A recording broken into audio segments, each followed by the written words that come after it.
الحمد لله رب العالمين غافر الذنب وقابل التوب شديد العقاب ذي الطول لا إله إلا هو إليه المصير والصلاة والسلام على سيدنا محمد وعلى آله وأصحابه وأتباعه وأزواجه وذرياته وأهل بيته أجمعين أما بعد فأعوذ بالله من الشيطان الرجيم بسم الله الرحمن الرحيم ولا يحسبن الذين يبخلون بما آتاهم الله من فضله وخيرا لهم بل هو شر لهم سيطوقون ما بخلوا به يوم القيامة ولله ميراث السماوات والأرض والله بما تعملون خبير صدق الله العظيم وقال رسول الله صلى الله عليه وسلم مانع الزكاة يوم القيامة في النار رواه الطبراني أو كما قال عليه الصلاة والسلام துலகத்தை படைத்து பரிபாலிக்கக்கூடிய வல்ல நாயன் அல்லாஹ்வுக்கே சர்வ புகழும் அல்ஹம்துலில்லாஹ். இவ்வுலகில் வாழுகின்ற மக்களை நேரான சீரான பாதையிலே வழிகாட்டுவதற்காக முழு உலகத்திற்கும் அன்பாக அருளாக அனுப்பப்பட்ட எமது உயிரிலும் மேலான ஸல்லல்லாஹு அலைஹி வஸல்லம் அவர்கள் மீதிலும் அன்னாரின் சுன்னாக்களை வாழ்க்கை வழிமுறைகளை எடுத்து நடந்த கண்ணியமான சஹாபாக்கள் தாபிஈன்கள் நல்லடியார்கள் இவ்வுலகில் வாழுகின்ற முஃமினான முஸ்லிமான் அனைவர்கள் மீதும் சாந்தியும் சமாதானமும் உண்டாவதாக. அல்லாஹுடைய மாளிகையில் இஅ்திகாஃபுடைய நியத்துடன் அமர்ந்திருக்கும் இஸ்லாமிய சகோதரர்களே, அல்லாஹ்வின் நல்லடியார்களே, அல்லாஹுடைய கட்டளைகளை எமது வாழ்க்கையில இயன்றளவு அவைகளை எடுத்து நடந்தோம். அவனால் ஹராமாக்கப்பட்ட விடயங்களை எமது வாழ்க்கையிலே முற்று முழுதாக அவைகளை தவிர்ந்து நடந்து கொள்ளும்படி முதற்கண் குறைகள் நிறைந்த எனக்கும் அப்பால் உங்களுக்கும் தக்வாவை கொண்டு வசியத்தும் நசீஹத்தும் செய்து கொள்கின்றேன். அன்புக்குரியவர்களே, அல்லாஹ்வின் நல்லடியார்களே, இஸ்லாமிய மார்க்கம் ஒரு அழகான மார்க்கம். அது மட்டுமல்ல, எங்களை அழகாக வாழச் சொல்கின்ற மார்க்கம். ஒரு மனிதன் அழகாக வாழ வேண்டும் என்றால் அவனுக்கு ஹலாலான தொழில் இருக்க வேண்டும். எங்களுடைய வாழ்க்கையிலும் நாங்கள் பார்க்கின்றோம், நாங்களும் கையேந்த கூடியவர்களை நாங்கள் விரும்ப மாட்டோம். யாசகம் கேட்டு வரக்கூடியவர்களை நாங்கள் 100க்கு 100 நாங்கள் விரும்ப மாட்டோம். தொழில் செய்யக்கூடியவர்களை, வியாபாரம் செய்யக்கூடியவர்களை, தன்னுடைய குடும்பத்திற்காக உழைக்கக்கூடியவர்களை நாங்கள் விரும்புகின்றோம். இஸ்லாம் இபாதத்தை மாத்திரம் ஊக்குவிக்கவில்லை, வியாபாரத்தை ஊக்குவித்திருக்கிறது, தொழில் செய்வதை ஊக்குவித்திருக்கிறது. ஹஜ்ரத் முஆத் இப்னு ஜபல் ரலியல்லாஹு அன்ஹு அவர்கள் நபிகள் நாயகம் ஸல்லல்லாஹு அலைஹி வஸல்லம் அவர்கள் யமனுக்கு அனுப்புகின்ற பொழுது அவர்களுடைய கையை எடுத்தார்கள் சலாம் கொடுப்பதற்கு. முஆத் இப்னு ஜபல் ரலியல்லாஹு அவர்களுடைய கை கடினத்தன்மை உள்ளதாக இருந்தது. மண்வெட்டிகளை பிடித்தால் எப்படி கைகள் கரக்கட்ட பிடித்திருக்கும் அது போன்று இருந்தது. ஸல்லல்லாஹு அலைஹி வஸல்லம் அவர்கள் முஆத் இப்னு ஜபல் ரலியல்லாஹு அவர்களை பார்த்து கேட்டார்கள், என்ன உங்களுடைய கை இவ்வளவு கடினமா இருக்கிறது? யா ரசூலல்லாஹ், நான் விவசாயம் செய்கின்றேன், பூமியை கொத்துகின்றேன். ஹஜ்ரத் ரசூலுல்லாஹி ஸல்லல்லாஹு அலைஹி வஸல்லம் அவர்கள் முஆத் இப்னு ஜபல் ரலியல்லாஹு அவர்களுடைய கைகளை முத்தமிட்டார்கள். சுப்ஹானல்லாஹ். விவசாயத்தை இஸ்லாம் ஊக்குவித்திருக்கிறது, வியாபாரத்தை இஸ்லாம் ஊக்குவித்திருக்கிறது, தொழில் செய்வதை இஸ்லாம் ஊக்குவித்திருக்கிறது. வல்லதி ஜஅல லகுமுல் அர்த தலூலா, அல்லாஹ் இந்த பூமியை மிக இலகுவாக ஆக்கியிருக்கின்றான். ஃபம்ஷூ ஃபீ மனாகிபிஹா வகுலு மிர் ரிஸ்கி, அல்லாஹ் சொல்கின்றான், நீங்கள் பூமிகளுடைய ஓரங்களிலே சென்று உங்களுக்கான ரிஸ்கை நீங்கள் தேடிக்கொள்ளுங்கள். கட்டார்ல ஒரு மரம் இல்லை, அந்த பாலைவனத்தை எப்படி பூஞ்சோலையாக மாற்றிருக்கிறார்கள். அன்புக்குரியவர்களே, அல்லாஹ்வின் நல்லடியார்களே, தொழில் கிடையாது, என்று சொல்வது சோம்பேறித்தனம். ஹதரத் ரசூலுல்லாஹி ஸல்லல்லாஹு அலைஹி வஸல்லம் அவர்களுடைய பின்னால உமர் ரலியல்லாஹு அவர்களுடைய ஆட்சி காலம், மதீனா முனவ்வராவில் ஹுத்பாவை செய்துவிட்டு பள்ளிக்குள்ள இருக்கிறார்கள். ஒரு கூட்டம் இருக்கிறது. ஹதரத் உமர் ரலியல்லாஹு அவர்கள் கேட்டாங்க, நீங்க யாரு? அவங்க சொன்னாங்க, நஹ்னுல் முத்தவக்கிலூன் என்றாங்க. இது யாரும் வித்தியாசமா விளங்காதீங்க, ஆழமாக கேளுங்க. சொன்னாங்க, நாங்க முத்தவக்கிலூன். முத்தவக்கிலூன் என்றா அவங்கட தோரணையில் சொன்னாங்க, நாங்க ஒன்றும் தொழில் செய்யாம எல்லாமே அல்லாஹ் கிட்ட இருந்து எதிர்பார்க்கிறோம் என்றாங்க. இஸ்லாம் இந்த வாழ்க்கையை விரும்பவில்லை. அல்லாஹ்வும் அல்லாஹ்வுடைய தூதரும் இந்த வாழ்க்கையை விரும்பவில்லை. உமர் ரலியல்லாஹு அவங்க தன்னுடைய அஸாவை எடுத்து சொன்னாங்க, லா தும்திர் அஸ்ஸமாஉ ذهبا ولا فضة. வானம் தங்கத்தையோ வெள்ளியோ பூமிக்கு இறக்காது, மழைத்தான் வரும். அதைத்தான் தங்கமாக வெள்ளியாக விவசாயமாக நாங்க ஆக்கணும் சொன்னாங்க. இந்த பள்ளிக்குள்ள மிச்ச நேரம் இருக்காதீங்க, வெளியே போய்த்து தொழில் செய்கின்றாங்க. அன்புக்குரியவர்களே, அல்லாஹ்வின் நல்லடியார்களே, ஹதீஸ்ல ஆழமாக சொல்லப்பட்டிருக்கிறது, யார் மற்றவர்களிடத்தில் கையேந்துவார்களோ, ஒரு தேவைக்கு கையேந்துகின்றது வேறு விஷயம். ஒரு மனிதனுக்கு நோய், அந்த நோய்க்கு ஆரோக்கியம் நோய்க்கு நிவாரணம் தேடுவதற்கு ஒரு 20 லட்சம் 30 லட்சம் தேவை. அவர் அந்த தேவைக்கு மாத்திரம் மற்றவரிடத்தில் கையேந்துவதே அது வேறு விடயம். அப்படி இல்லாமல் தொழிலே செய்யாமல் வியாபாரமே செய்யாமல் வீட்டிலே முடங்கி கிடந்து சோம்பரிகளாக இருந்து மற்றவருடைய உதவியை எதிர்பார்க்கக்கூடியவர்கள், யாசகம் கேட்கக்கூடியவர்கள், சொன்னாங்க ரசூலுல்லாஹி ஸல்லல்லாஹு அலைஹி வஸல்லம் அவர்கள், நாளை மறுமையிலே முகத்தில் சதை இல்லாமல் எழுப்பாட்டப்படுவார்கள். அல்லாஹ் பாதுகாப்பானார்.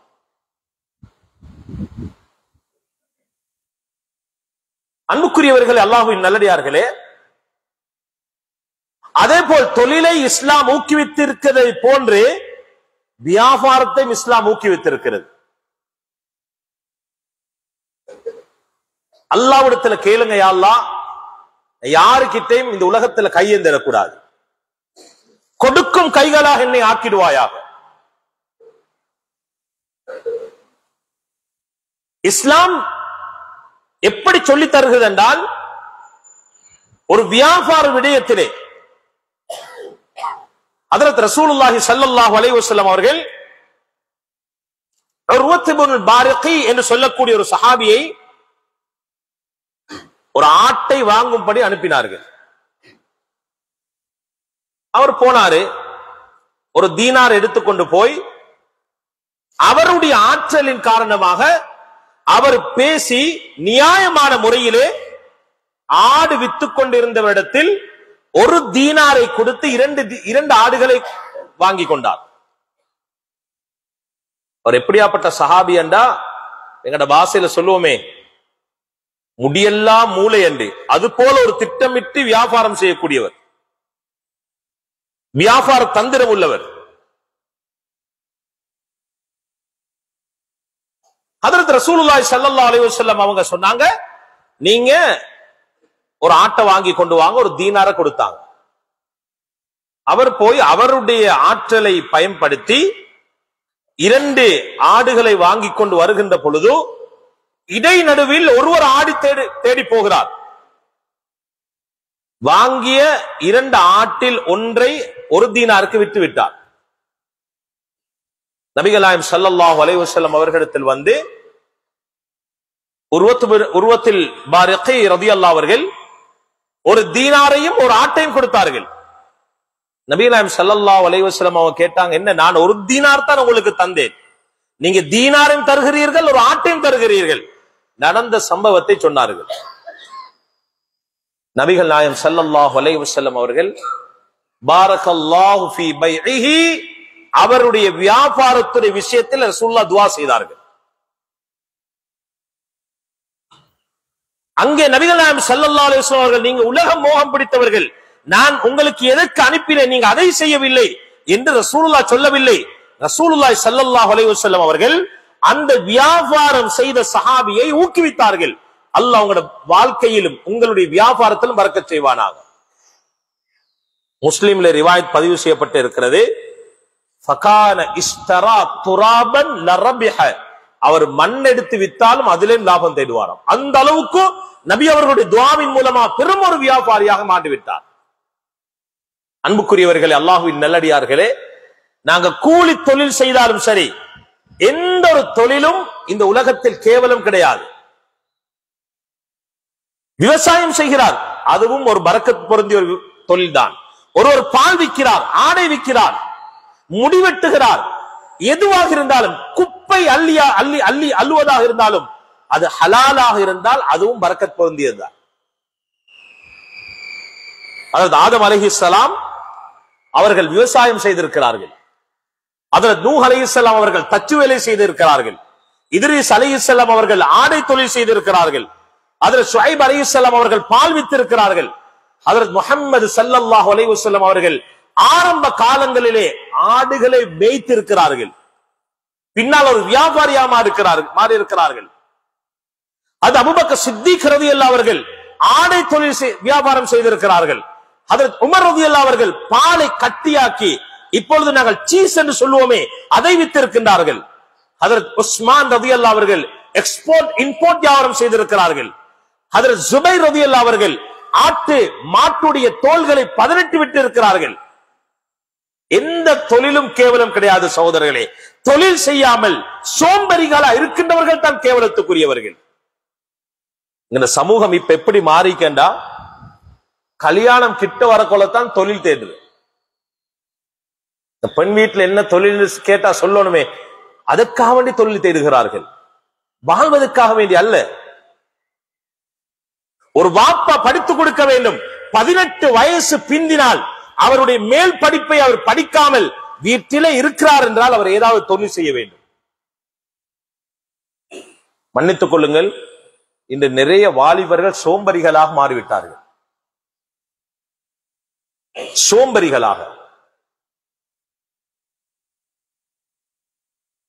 தொழிலும் கிடையாது, திருமணத்தை லேட்டாக்கி முடித்து, சில வீட்டு பிரச்சனைகள் எப்படி என்றால், மனைவிமார்கள் சொல்றாங்க இவரோட வாழை இல்லை, இவர் சம்பாதிக்கிறாரே இல்லை. அன்புக்குரியவர்களே, அல்லாஹ்வின் நல்லடியார்களே, இஸ்லாம் 5 கடமைகளை வைத்திருக்கிறது. அதில் 2 கடமை பணக்காரர்களுக்குரியது, செல்வந்தர்களுக்குரியது. ஒரு மனிதர் தொழில் செய்து வியாபாரம் செய்து வசதியோடு வாய்ப்போடு இருந்தால் தான் அவருக்கு ஜகாத் கொடுக்கலாம். ஒருவர் பணத்தை தேடினால் தான் அவருக்கு ஹஜ் செய்யலாம். நான்டா சொல்றேன், ஹலாலான உழைப்பை செய்து கொண்டு அல்லாஹ்விடத்துல கேட்கணும், யா அல்லாஹ் எனக்கு பணத்தை தந்து கொண்டே இரு. செல்வம் இருந்தால் தான் மஸ்ஜிதுக்கு உதவி செய்யலாம், பணம் இருந்தால் தான் மதரசாக்களுக்கு உதவி செய்யலாம், செல்வம் இருந்தால் தான் ஏழை எளியவர்களுக்கு உதவி செய்யலாம், ஜகாத் கொடுக்கலாம், ஹஜ் செய்யலாம். அன்புக்குரியவர்களே, அல்லாஹ்வின் நல்லடியார்களே, இஸ்லாம் ஹலாலான தொழிலை ஊக்குவித்திருக்கிறது. ஹலாலான தொழில். ஒரு மனிதர் வறுமையோடு வாழ்ந்து விட்டால் அவர் குஃபருக்கு மாறிவிடலாம், அல்லாஹ் பாதுகாப்பானார். ஒருவர் வறுமையோடு இருக்கிறார், சில நேரம் அவர் குஃபருக்கு மாறிவிடலாம். ஸல்லல்லாஹு அலைஹி வஸல்லம் சொன்னார்கள், காதல் ஃபக்ரு அன் யகூன குஃப்ரன். இந்த ஏழ்மை தன்மை என்பது, ஏழை தன்மை என்பது அவர் குஃபருக்கு மாறலாம், நிராகரிப்புக்கு மாறலாம். ஸல்லல்லாஹு அலைஹி வஸல்லம் அவர்கள் துஆ கேட்பார்கள், அல்லாஹும்ம இன்னா நஊது பிக மினல் குஃப்ரி வல் ஃபக்ர். யா அல்லாஹ், உன்னிடத்துல குஃப்ரையும் ஃபக்ரையும் விட்டு பாதுகாப்பு தேடுகிறேன். அல்லாஹ் கிட்ட கேளுங்க, யா அல்லாஹ் செல்வத்தை தான் யாரிடத்திலும் கையேந்த வைக்காதே, ஏந்த செல்வத்தை கொண்டு ஒரு சமூகத்தை வாழ வைப்பாயா, ஏந்த பணத்தை கொண்டு இந்த ஊரில் இருக்கின்ற ஏழை எளியவர்களை வாழ வைப்பாயாக, ஏந்த செல்வத்தை கொண்டு குர்ஆனை ஹயாத்தாக்கக்கூடியவர்களை வாழ வைப்பாயாக. அன்புக்குரியவர்களே, அல்லாஹ்வின் நல்லடியார்களே, எனவே தொழில் செய்வது எங்களுடைய மார்க்கத்தில் கட்டாயம், வாஜிப். யாசகம் கேட்பது என்பது ஒரு தேவைக்கு தவிர மற்ற நேரத்தில் யாசகம் கேட்கக்கூடாது. சந்தர்ப்பத்துக்கு மாத்திரம் அதை பயன்படுத்திக் கொள்ள வேண்டும். அதுக்காக நீ எக்காலமும் அது தொழிலாக ஆக்கிக் கொள்ளக்கூடாது. ரசூலுல்லாஹி ஸல்லல்லாஹு அலைஹி வஸல்லம் அவர்களும் அல்லாஹ்வும் ஒரு மனிதன் தொழில் செய்வதை ஊக்குவித்திருக்கிறது, இஸ்லாம் ஊக்குவித்திருக்கிறது. இந்த பணத்தோடு சம்பந்தப்பட்ட ஒரு விஷயம்தான் ஜகாத். இன்றைய தலைப்பும் ஹலாலான தொழிலும் கடமையான ஜகாத்தும். இந்த ஜகாத்தை பற்றி அல்லாஹு தஆலா குர்ஆனிலே 32 இடங்களில் அல்லாஹ் தஆலா சொல்கின்றான். 32 இடங்களில் அல்லாஹ் தஆலா பேசுகின்றான். அதிலே 28 இடங்களில் அல்லாஹ் தொழுகையையும் ஜகாத்தை இணைத்து பேசுகின்றான். அன்புக்குரியவர்களே, அல்லாஹ்வின் நல்லடியார்களே, தொழுகைக்கு ஒரு மனிதன் ஒவ்வொரு நாளும் தயாராகிற மாதிரிதான் அவருடைய ஜகாத்துக்கும் அவர் தயாராகும். ரமலானில் மட்டுமல்ல, அவருடைய முழு வருடத்துடைய காலத்திலும் அவர் ஜகாத்துக்கு தயாராகும். எனக்கு மிக ஒரு அறிந்த ஒரு செல்வந்தர், அவர் ஒவ்வொரு வருடமும் ஜகாத் வழங்கக்கூடியவர். அவர் சொல்லுவாரு, என்னுடைய வாழ்க்கையில் என்னுடைய வியாபாரம் செய்த நாளில் இருந்து நான் ஜகாத்தை விடவில்லை, லேசாக கொடுத்து வருகின்றேன். அவர் ஒரு திட்டமிடல் வைத்திருக்கிறார். எப்படி என்றால், ஒவ்வொரு மாதமும் ஜகாத்துக்கென்று ஒரு பணத்தை ஒதுக்கி வருகிறார். ஜகாத்துக்கென்று ஒரு பணத்தை ஒதுக்கி வருகிறார். வருட இறுதியிலே ஹவுலும் நிசாபும் பூர்த்தியாகிவிட்டால் அவருடைய ஸ்டாக் அப்படியே அவர் கணக்கு பார்த்து ஜகாத் எவ்வளவு இருக்கிறதோ அதற்கான பணத்தை அவர் சேகரித்த பணத்திலிருந்து எதிர்பார்த்து மீதமானதை அவருடைய பணத்தை போட்டு ஜகாத்தை கொடுத்து வருகிறார். அவர் சொல்றாரு, ஜகாத் என்பது எனக்கு ஒரு கஷ்டமான அமல் கிடையாது.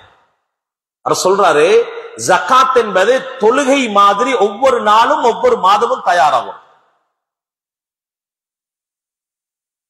ஜகாத் என்பது இஸ்லாத்தில் 5 கடமைகளில் ஒன்று.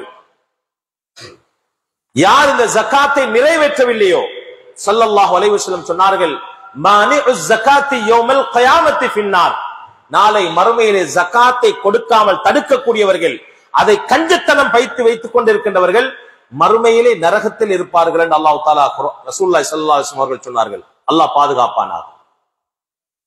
ஜகாத் என்பது இஸ்லாத்தில் மிக முக்கியமான ஒரு கடமை. அல்லாஹ் சொல்கின்றான், ஜகாத்தை கொடுக்காமல் தடுத்து வைத்திருக்கக்கூடியவர்கள் அது நலவு என்று நினைத்திருக்கின்றார்களா?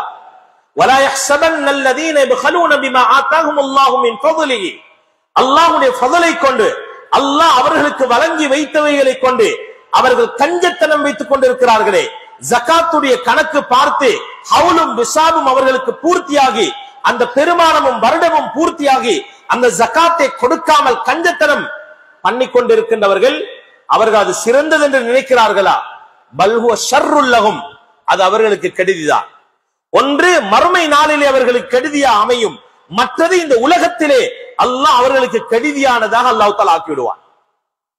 சயதவகூன மா பகிலு பிஹி யௌமல் கியாமா, அவர்கள் கஞ்சத்தனம் பட்டார்களே அவைகளை வைத்துக் கொண்டு நாளை மறுமையிலே அவர்களுக்கு இரும்பு கவசம் போல் அவர்களுடைய களத்திலே தொங்க போடப்பட்டுவிடும். ரசூலுல்லாஹி ஸல்லல்லாஹு அலைஹி வஸல்லம் அவர்கள் சொன்னார்கள், யார் ஜகாத் வாஜிபாகி அவர் ஜகாத் கொடுக்காமல் இருக்கின்றார்களோ, நாளை மறுமையுடைய நாளையில் அவருடைய கழுத்துக்கு மேலால் வலுக்கை தலம் உள்ள ஒரு பாம்பு அப்படி அவரை சுத்திக் கொள்ளும்.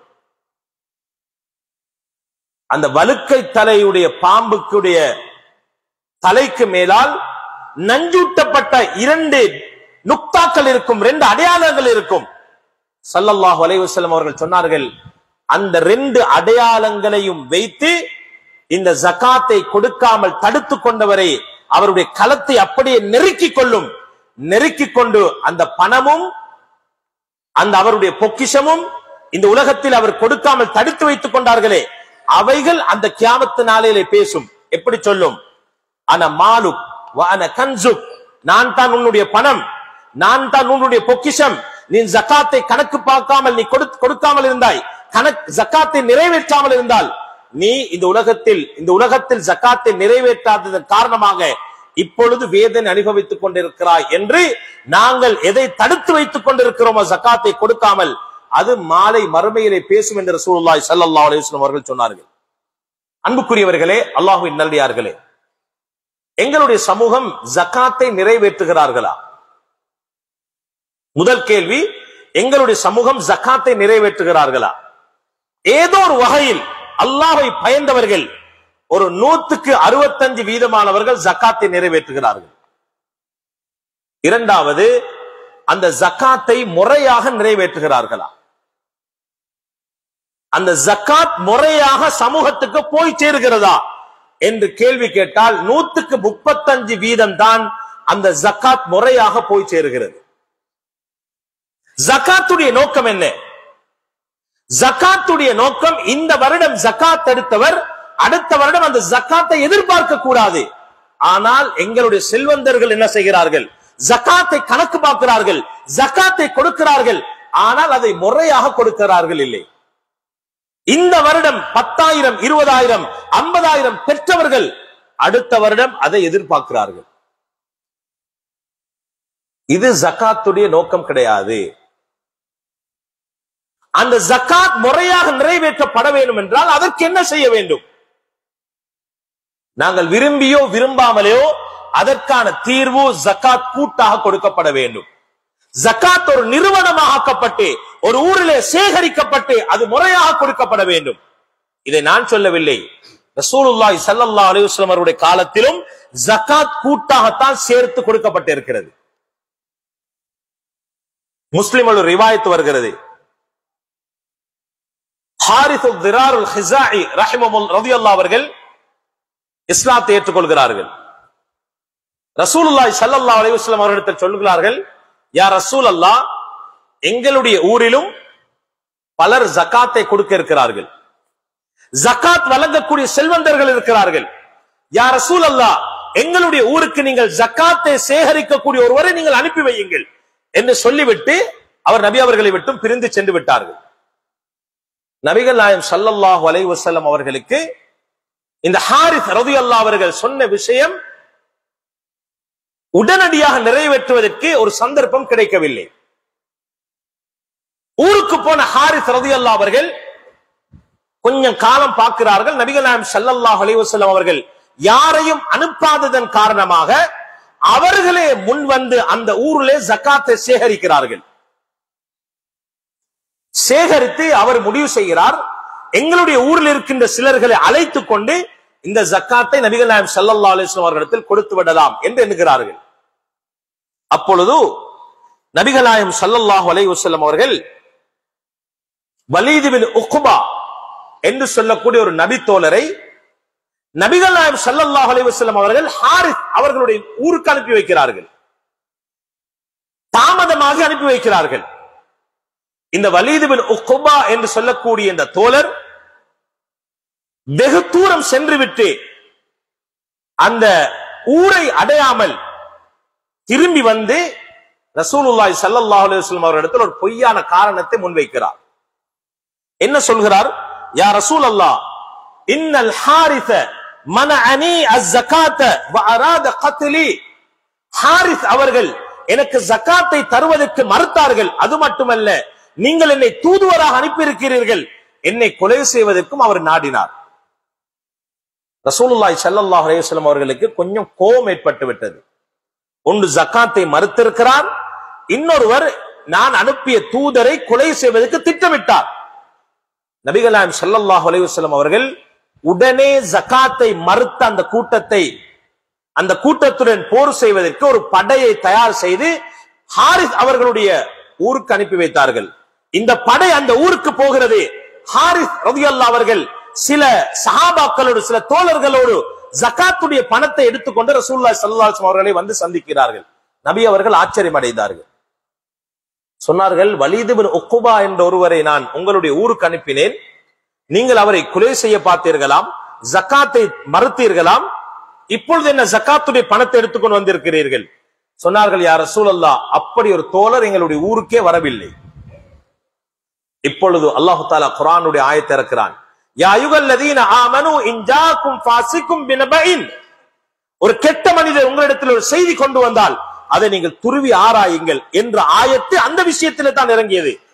இந்த சம்பவத்தில் என்ன விளங்குது என்றால், ரசூலுல்லாஹி ஸல்லல்லாஹு அலைஹி வஸல்லம் அவருடைய காலத்திலும் ஜகாத்தை கூட்டாக சேமிப்பதற்கு சில நபர்களை நபி அவர்கள் நியமித்திருக்கிறார்கள். ஜகாத்தை மறுத்தவர்களுடன் போர் செய்வதற்கும் ரசூலுல்லாஹ் படை தயார் செய்து வைத்திருக்கிறார்கள். எனவே ஜகாத் என்பது கூட்டாக நிறைவேற்றப்படக்கூடிய ஒரு அமல். இன்னும் ஒரு ஆச்சரியமான விஷயம் என்னவென்றால், ரசூலுல்லாஹி ஸல்லல்லாஹு அலைஹி வஸல்லம் அவருடைய காலத்தில் ஜகாத்தை சேகரிப்பதற்கு அப்துர் ரஹ்மான் இப்னு அவுஃப் ரலியல்லாஹு அவர்களை ரசூலுல்லாஹ் நியமித்திருந்தார்கள். ஜகாத்துடைய கணக்கை எழுதுவதற்கு ஹதரத் காத்திபு ஜகாத் என்ற ஜகாத்தை எழுதுவதற்கு ஜுபைர் இப்னு அவ்வாம் ரலியல்லாஹு அவர்களை ரசூலுல்லாஹி ஸல்லல்லாஹு அலைஹி வஸல்லம் அவர்கள் நியமித்திருந்தார்கள். அதேபோல் கால்நடைகளுடைய ஜகாத்தை கணக்கு பார்த்து எடுப்பதற்கு அபூதர் கிஃபாரி ரலியல்லாஹு அவர்களை நியமித்திருந்தார்கள். அது மட்டுமல்ல சகோதரர்களே, விவசாய நிலங்களுடைய விவசாயத்துடைய ஜக்காத்தை கணக்கு பார்த்து அந்த கணக்கை கொண்டு வருவதற்கு ஜக்காத்தை எடுப்பதற்கு ஹதரத் ரசூலுல்லாஹி ஸல்லல்லாஹு அலைஹி வஸல்லம் அவர்கள் அப்துர் ரஹ்மான் இப்னு ரவாஹா ரலியல்லாஹு அவர்களை நியமித்திருந்தார்கள். இதிலிருந்து என்ன விளங்குது என்றால், ஜக்காத் என்பது கூட்டாக நிறைவேற்றப்படக்கூடிய அமல். ஏன் நாங்கள் ஜக்காத்தை கூட்டாக நிறைவேற்றப்படணும் என்று சொன்னால், பல நடைமுறை விஷயங்கள் இந்த உலகத்தில் இருக்கிறது. ரெண்டு விஷயங்களே சொல்கின்றோம். ஏன் தெரியுமா? ஜக்காத்தை கூட்டாக ஒரு நிறுவனமாக ஏன் கொடுக்க வேண்டும் என்றால், நடைமுறையில் 2 விஷயங்களை முன்வைக்கின்றோம். கவனமாக கேளுங்கள். ஒரு ஊரில் ஜக்காத் பெற தகுதியான 3 குடும்பம் இருக்கிறது என்று வைத்துக் கொள்ளுங்கள். A, B, C. ஜக்காத்தை வழங்கக்கூடியவர்கள் 10 தனவந்தர்கள் இருக்கிறார் என்று வைத்துக் கொள்ளுங்கள். பெரும்பாலும் தனியாக ஜக்காத் கொடுக்கின்ற பொழுது என்ன விளைவு ஏற்படுகின்றது என்றால், ஏ குடும்பத்திற்கு பெரும்பாலான ஒரு பகுதியை கொடுத்து விடுகிறார்கள். ஊரில் 10 தனவந்தர்கள் இருந்தால் ஏ குடும்பத்திற்கு நிறைய ஜக்காத்துடைய பணத்தை கொடுத்து விடுகிறார்கள், அல்லது பி குடும்பத்துக்கு கொடுத்து விடுவார்கள், அல்லது சி குடும்பத்துக்கு கொடுத்து விடுவார்கள். சிலர்கள் அதிலே பாதிப்புக்கு உண்டாகுவார்கள். தனியாக கொடுக்கின்ற பொழுது சில நலவுகள் கெடுதிகள் பார்க்கப்படுவதில்லை, கேட்டு வந்தவுடன் கொடுத்து விடுகிறார்கள். அதனால் சில ஏழைகள் பாதிக்கப்படுகிறார்கள். இன்னும் ஒரு விஷயம், ஜகாத் என்பது பசித்தவர்களுக்கு உணவளிப்பது மட்டுமல்ல ஜகாத். இந்த மிம்பர் மேடையை அழகுபடுத்த நான் இந்த வார்த்தையை சொல்லவில்லை. இந்த மிம்பர் மேடையிலிருந்து உங்களை உற்சாகப்படுத்துவதற்கு சொல்லவில்லை. எங்கள் சமூகத்துடைய நிலைப்பாட்டை சொல்கின்றேன். நாங்கள் இருந்த பிரதேசத்தில் 5 பிள்ளைகளுடைய தாயுடைய ஒரு செய்தி நிர்வாகத்திற்கு எத்தி வைக்கப்பட்டது. அந்த பெண் தவறான முறையில் ஒரு நடத்தை கெட்ட பெண்மணியாக இருக்கிறார் என்ற செய்தி கேள்விப்பட்டது. அந்த பெண்ணுடைய கணவர் வஃபாத் ஆகிவிட்டார். சில காலங்களுக்கு பின்னால் அந்த பெண்ணுக்கு கிட்ட பேர் வந்தது. சில தனவந்தர்களோடும் சில நிர்வாகிகளோடும் அந்த பெண்ணை போய் விசாரித்தோம், ரகசியமான முறையில். அந்த பெண் சொன்ன வார்த்தை தான் எங்கள் சமூகத்துடைய உண்மை நிலைமை. அவர் சொல்லுகிறாள், நான் என்னுடைய இச்சையை கட்டுப்படுத்த முடியாமல் இந்த பாவத்தை செய்யவில்லை, என்னுடைய ஆசைக்காக செய்யவில்லை. எங்களுடைய பிள்ளைகளுடைய தேவைகள் இருக்கிறது, பசியோடு இருப்பார்கள், உலகத்துடைய தேவையோடு இருப்பார்கள், படிப்புடைய தேவையோடு இருப்பார்கள். இதற்கு யாரும் முன் வரமாட்டார்கள் எங்களுக்கு உதவுவதற்கு. இதற்கு முன் வந்தால் இந்த பாவத்தை என்னால் விடலாம்.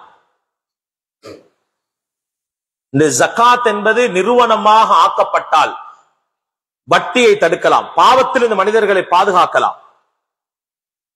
இன்னைக்கு எப்படி என்றால், ஜகாத் ஒரு வருடத்துடைய ஜகாத் கொடுக்கப்பட்டால், ஒரு 50,000 ரூபாய் கொடுக்கப்பட்டால் அந்த மாதத்தில் அது முடித்து விடுவார்கள். ஆனால் ஒரு நிறுவனம் அதை செய்வார்கள் என்றால் திட்டமிடுவார்கள், திட்டமிட முடியும். யோசித்து பாருங்கள். இந்த ஊரை உங்களுக்கு முன்னுதாரணமா சொல்லலாம். எவ்வளவு ஒரு பலம் பெருந்திய ஊராக இருக்கிறது. எதனால்? 8 தக்கியா பள்ளிகள் ஒன்று சேர்ந்து ஒரு ஜும்மா பள்ளிக்கு வருகின்ற பொழுது அந்த ஊருடைய கம்பீரத்தை காட்டுகிறது. அல்லாஹ் கடைசி வரைக்கும் இந்த பாக்கியத்தை நசீபாக்குவானார். இது போன்ற எத்தனை ஊர்கள் பிரிந்து விட்டது. அப்படி மாறாதீர்கள். தைரியமாக ஒரே ஊரில் ஒரு கட்டுப்பாட்டில் இருந்து முயற்சி செய்யுங்கள். அதுல பரக்கத்து இருக்கிறது. தனி மனிதனால் ஒவ்வொருவருக்கும் ஜகாத் கொடுக்கப்படுகின்ற பொழுது அதில் ஒரு தாக்கத்தை எதிர்பார்க்க முடியாது. அந்த ஜகாத் நிறுவனமாக ஆக்கப்பட்டு 5 பைத்து ஜகாத் கொடுக்கப்பட்டால் அங்கே பைத்து ஜகாத்தில் இருக்கின்றவர்கள் திட்டமிட்டு இந்த குடும்பத்துக்கு எதை கொடுக்கலாம், இவர்களுக்கு எதை கொடுக்கலாம், இவர்களுடைய தேவை எப்படி பூர்த்தி செய்யலாம். சில நேரம் பசித்ததற்கு உணவு இருக்கும், படிப்புக்கு பணம் இல்லாமல் இருக்கும். ஜகாத் என்பது இந்த மாதத்துடைய தேவை மட்டுமல்ல, ஒரு வருடத்துடைய தேவை பூர்த்தியாக்கப்பட வேண்டும். இதற்கு திட்டமிடப்பட வேண்டும், இதுக்கு ஒற்றுமை இருக்க வேண்டும். அதான் அன்புக்குரியவர்களே, அல்லாஹ்வின் நல்லடியார்களே, இது போன்ற கிராமங்களில் பைத்து ஜகாத் அழகாக நிறைவேற்றலாம், அழகாக ஹயாத்தாக்கலாம். பைத்து ஜகாத் என்பது ஒரு சமூகத்துடைய மிக முக்கியமான ஒரு விஷயம். ஒரு சமூகத்தை கோட்பாட்டோடு வைத்துக் கொள்ள வேண்டிய ஒரு முக்கியமான ஒரு நிறுவனமாக அது மாறலாம். மனிதர்களுடைய தேவையை புனிந்துணர்வோடு அதை நிறைவேற்றக்கூடிய ஒரு சந்தர்ப்பத்தை உருவாக்கலாம். சில தனவந்தர்கள் நீங்க யோசிப்பீங்க, நாங்க எங்களுடைய ஜகாத்துடைய பணத்தை பைத்து ஜகாத்து கொடுத்தால் நாங்க வளமையாக கொடுக்கக்கூடியவர்களுக்கு என்ன சொல்வது? நீங்கள் இப்படி பிரித்துக் கொள்ளுங்கள்.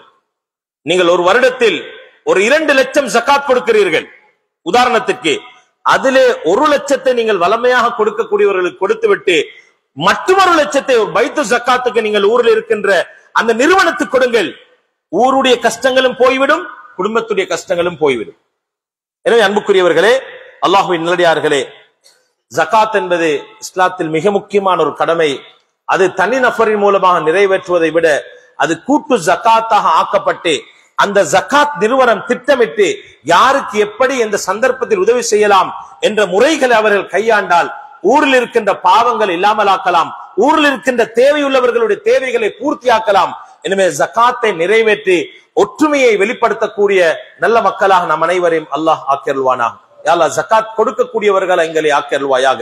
மற்றவரிடத்தில் கையேந்துவது விட்டும் எங்களை பாதுகாப்பாயாக. மற்றவருடைய உரிமைகளை மதிக்கக்கூடியவர்கள் ஆக்கியருள்வாயாக.